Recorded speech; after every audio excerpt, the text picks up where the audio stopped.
Evangelho, sábado da quinta semana do tempo comum. O Senhor esteja convosco, Ele está no meio de nós. Proclamação do Evangelho de Jesus Cristo segundo São Marcos. Glória a vós, Senhor. Naqueles dias havia de novo uma grande multidão e não tinham o que comer. Jesus chamou os discípulos e disse: Tenham compaixão dessa multidão, porque já faz 3 dias que está comigo e não tem nada para comer. Se eu os mandar para casa sem comer, vão desmaiar pelo caminho, porque muitos deles vieram de longe.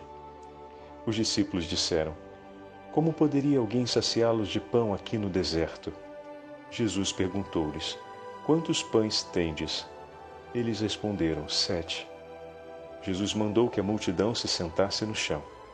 Depois pegou os 7 pães e deu graças, partiu-os e ia dando aos seus discípulos, para que os distribuíssem. E eles os distribuíam ao povo. Tinham também alguns peixinhos. Depois de pronunciar a bênção sobre eles, mandou que os distribuíssem também. Comeram e ficaram satisfeitos, e recolheram 7 cestos com os pedaços que sobraram. Eram 4.000, mais ou menos. E Jesus os despediu. Subindo logo na barca, com seus discípulos, Jesus foi para a região de Dalmanuta. Palavra da salvação. Glória a vós, Senhor. Sábado da quinta semana do tempo comum, em nome do Pai, do Filho e do Espírito Santo. Amém. Queridos irmãos e irmãs, hoje estamos dando início ao 8º capítulo do Evangelho de São Marcos e acabamos de ouvir a segunda multiplicação dos pães realizada por Jesus, desta vez numa região pagã. E olha a particularidade dessa multiplicação dos pães. O texto diz que naqueles dias novamente uma grande multidão se ajuntou e nós depois nos damos conta pela narrativa de Jesus que por 3 dias essa multidão já o seguia ao longo de uma região deserta e não tinham o que comer. Por isso Jesus está chegando perto das margens do lago da Galileia. Ele deverá partir para uma outra região, subirá na barca e seguirá caminho, e toda aquela multidão ficará para trás. Ele vai despedi-las, vai enviá-las novamente para casa, mas está preocupado de enviá-las, e depois de 3 dias acompanhando, e muitos vieram de longe, o que significa que a viagem de retorno deles durará outros 3 dias ou mais, eles não terão o que comer. E o Senhor sente compaixão deles. Diz o texto, tendo compaixão da multidão, porque já faz 3 dias que estão comigo e não têm o que comer, se eu os mandar em jejum para casa, desfalecerão pelo caminho, pois muitos vieram de longe. Jesus, meus irmãos e minhas irmãs, tem essa delicada preocupação em relação ao bem-estar de cada um daqueles que estão ali. Mas não só a isso. Jesus também tem a preocupação com a perseverança na fé de cada um deles. E mais do que entregar por eles o pão, o milagre que o Senhor realizará, entregará por eles um vigor a mais no caminho de fé.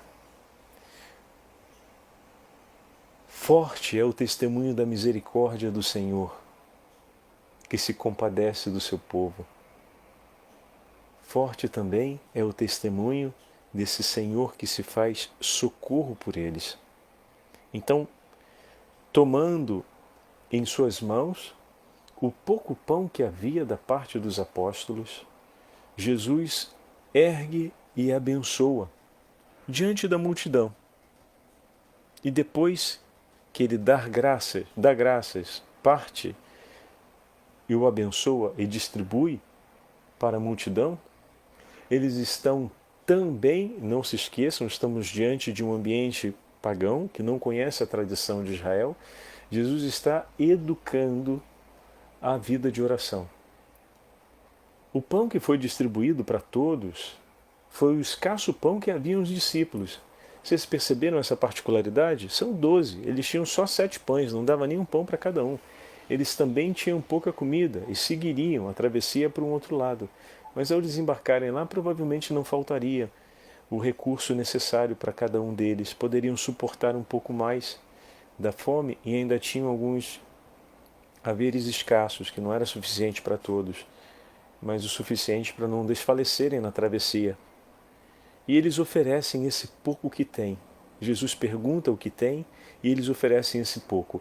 A imagem dos 7, que se repete depois nos cestos que sobram, alguns autores vão trabalhar como a imagem dos 7 diáconos que se apresentam no livro dos Atos dos Apóstolos, é o chamado dos pagãos, daqueles que vêm não da tradição de Israel e que assumem um cuidado da caridade com o povo de Deus e também do que será o cuidado com os pobres, né?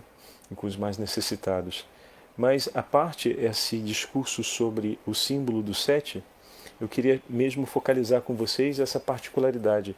Os discípulos pegam o pouco que têm, que não é suficiente nem mesmo para eles, e entregam para Jesus.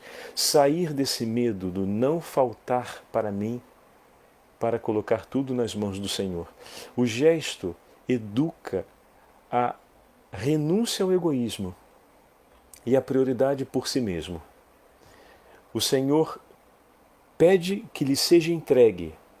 Para que aconteça o milagre, é necessário que eu confie no Senhor, que eu confie na providência do Senhor. O pão nosso de cada dia dai-nos hoje. É preciso que eu confie no Senhor e que para mim o necessário não venha das minhas mãos, o necessário para a minha vida cotidiana venha das mãos do Senhor. E tudo que tenho eu entrego para Ele. No momento de uma caminhada no deserto, numa situação como essa, o bem como a água, que ali não faltava porque tinha um lago, e o alimento são duas coisas preciosíssimas e muito necessárias. E entregar isso nas mãos do Senhor que lhe pede é um ato de confiança muito grande, como a imagem do profeta Elias, que chega na casa da viúva com o seu filho e diz: prepara-me 2 pãezinhos. E aquela senhora diz: mas a farinha, o óleo que eu tenho, serviria, eu vou preparar um pãozinho para mim e para o meu filho, e depois nós vamos esperar a morte. E o profeta vai ali para tirar ainda esse último momento, né? Mas aquela mulher escuta e confia no que lhe diz o profeta. E nem a farinha nem o óleo terminaram durante todo o período da escassez que aquela terra passou, e era a região, próxima região de Sidônia.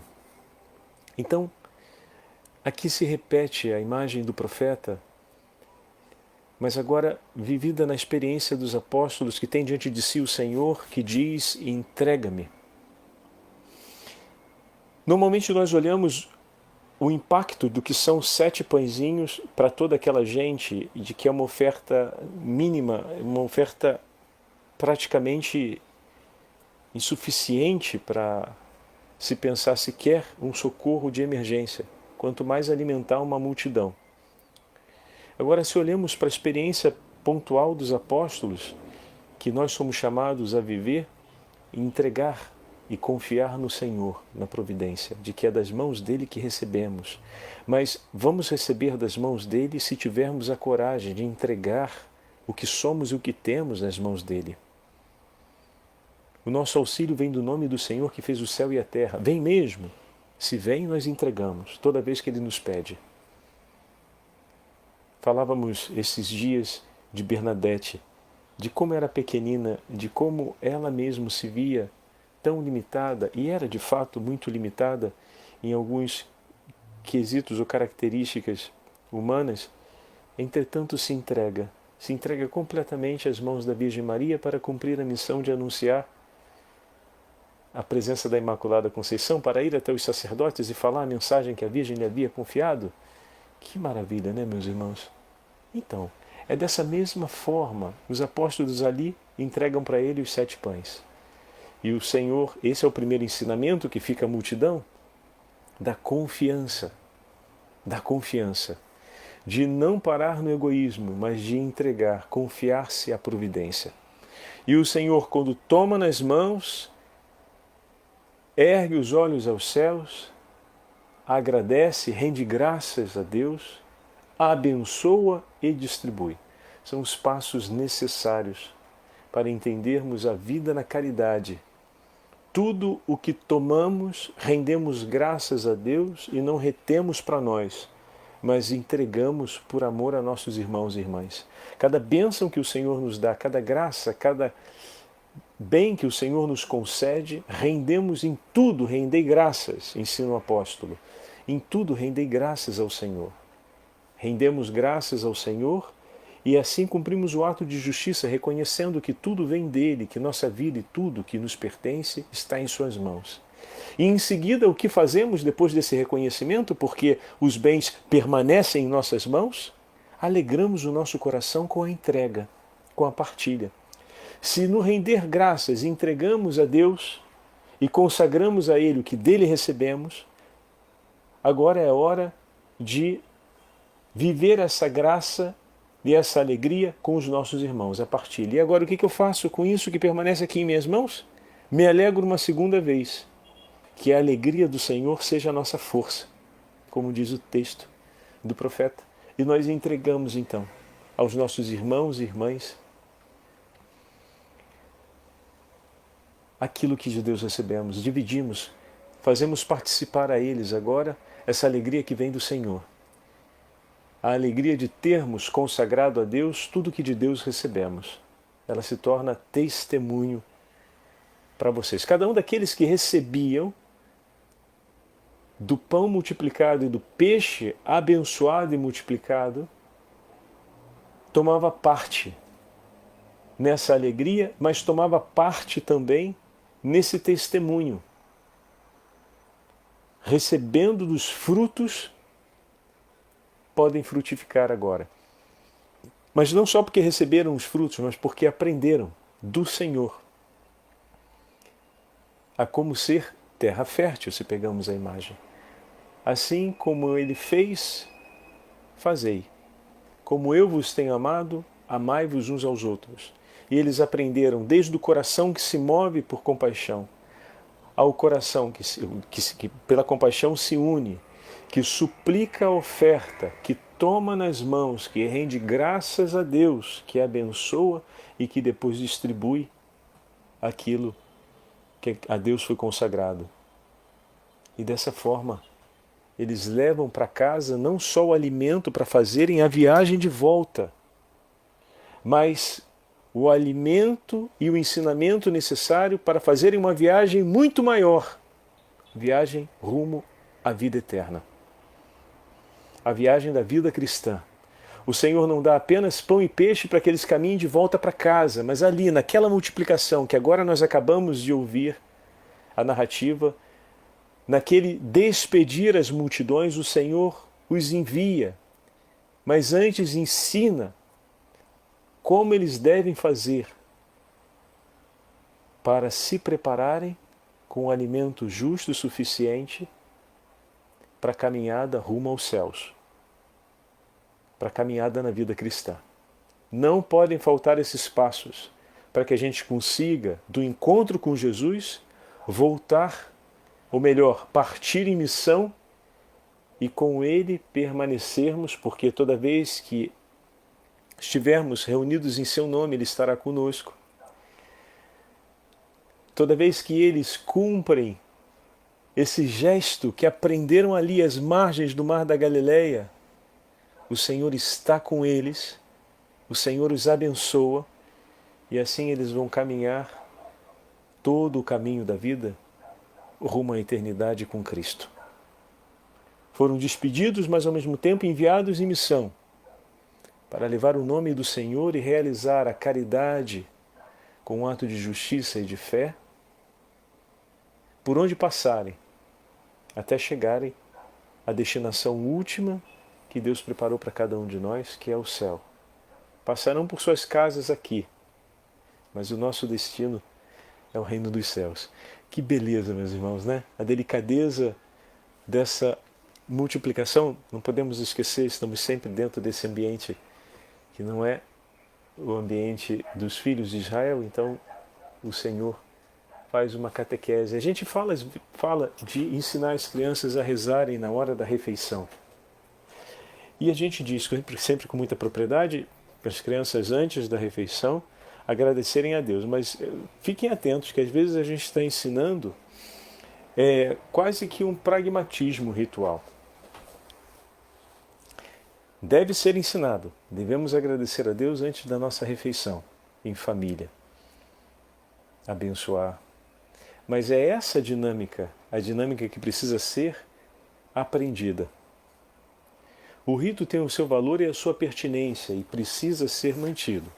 Como a imagem do corrimão, né? O corrimão está sempre ali do lado da escada. Quando você sobe e desce uma escada, você nem se dá conta que o corrimão está ali. Mas vai fazer muita diferença no dia que você estiver cansado ou tiver com uma dificuldade nas pernas para subir as escadas. E aí ele vai te ajudar a subir. Assim é a disciplina e assim são os hábitos ou os ritos cotidianos que nós temos de oração. Em alguns momentos vivemos e é como se eles não tivessem uma relevância tão decisiva naquele nosso dia, porque estamos bem e tudo funciona muito bem. Mas nos dias em que estamos mais cansados ou se torna mais difícil, para nós religiosos é o sino que toca, recordando o horário, é o momento em que os irmãos vão para a capela e a gente então vai até a capela e senta para rezar. Como é bom poder ter o livro nas mãos, como é bom poder ter o sino tocando, porque eles nos ajudaram como corrimão no momento do cansaço que estávamos vivendo, espiritual ou físico, né, a subir as escadas para estar na presença do Senhor. Então, na educação das crianças é importante que a gente tenha essa percepção, que a educação, para ser completa, ela deve caminhar desde o ato de compaixão até a coragem da entrega e a aprendizagem da confiança na providência de Deus, para depois o render graças ao Senhor por aquilo que recebemos, e por fim desse ato de render graças a Deus e de suplicar a bênção do Senhor, que a alegria se completa com a partilha. E aqui a gente pode, por exemplo, ajudar, alargando essa beleza do rito, o preparar a mesa. Educar as crianças a ajudarem a preparar a mesa na hora da refeição. Educar a servir o outro antes de se servir primeiro, ou da mãe sempre servir os filhos, claro, dependendo da idade, né? Mas que o outro possa servir. Você me pode passar a batata? Ou então, pode colocar 2 pedacinhos de batata aqui no meu prato, por favor? Filha, coloca uma concha do feijão aqui para a mamãe. E a gente está educando o outro a tomar a iniciativa, a ouvir o pedido e a oferecer. Ali, no caso, oferecer do que está colocado em comum. Mas em outros momentos, o outro vai poder também oferecer daquilo que é propriamente seu e não de um outro, e ter a alegria de oferecer do que é seu pelo outro. Então, criar essa dinâmica que faz parte da educação cristã, que não se limita apenas em cumprir o ato de justiça ritual, agradecendo a Deus com uma simples oração, mas de colocar-se a serviço e de recordar em cada pequeno gesto o quanto tudo que temos é fruto da providência de Deus, e tudo que temos e consagramos a providência de Deus, dela recebemos e é por nossos irmãos ofertamos, como comunhão de amor. Criar os ambientes, seja na mesa, seja no cuidado da casa, seja na vida em comum, aonde se celebre amplamente tudo isso. A oração, desse modo, ela é uma parte de todo um conjunto. Como o padre dizia, às vezes a gente se limita só à oração. e não coloca em prática de maneira atenta todo esse conjunto. Quando, por exemplo, no próprio relacionamento familiar, às vezes é preciso que o outro ofereça de si o tempo para cuidar do irmão mais novo, ou para ir fazer alguma coisa, dar uma ajuda a alguém que esteja precisando, ou mesmo para pegar do que é seu e poder colaborar com aquilo que é comum, né? Às vezes tem alguns pais que têm o hábito de dar mensalmente, ou quando possível, um dinheirinho para os filhos, para que eles deixem aquele dinheirinho separado e possam usar com o que eles queiram, para aprender a administrar o próprio dinheiro com cautela, né? Aí de repente o filho e a filha vêm com a ideia de comprar um presente, uma lembrancinha para você, ou para o seu esposo, ou para sua esposa, enfim, comprar uma lembrancinha, tirar do próprio dinheiro para comprar alguma coisa para alguém da própria família. E aí o pai e a mãe diz: não, filha, não precisa, isso você guarda para você. Deixa ela oferecer, deixa ela se sentir participando, deixa ele se sentir participando, entregando, recebe, assim. Eu pensei de comprar, não sei, o Juninho falou que gostava tanto desse livrinho, eu pensei de comprar para dar para ele de presente. Mãe, pensou? Então tá bom, então vamos lá, então vamos comprar. Deixa ela se sentir participando, colaborando contigo. Ou então às vezes indo no mercado diz: mamãe, pode pegar um pouco mais disso? E às vezes a intenção dela de comprar aquilo no mercado, a mais ou a menos, não é exatamente para que ela ou ele consuma em casa, mas às vezes porque o irmão gosta, porque a vovó gosta. Como é bom quando nós oferecemos do que é nosso e aprendemos a agradecer a Deus por aquilo que temos e oferecemos do que é nosso pelo nosso irmão e a nossa irmã. Isso não se ensina na teoria, se ensina na prática. E a gente vive desse modo.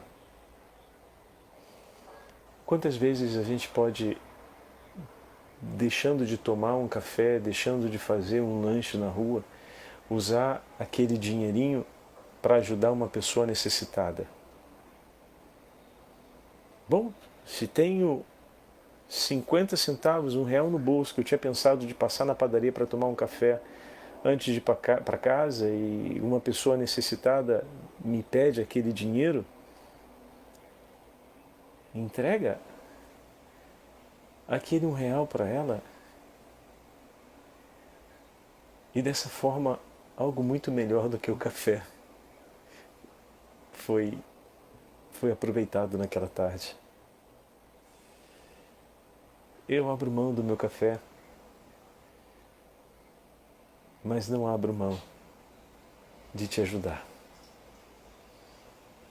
Eu escolho estar e oferecer algo de mim por você.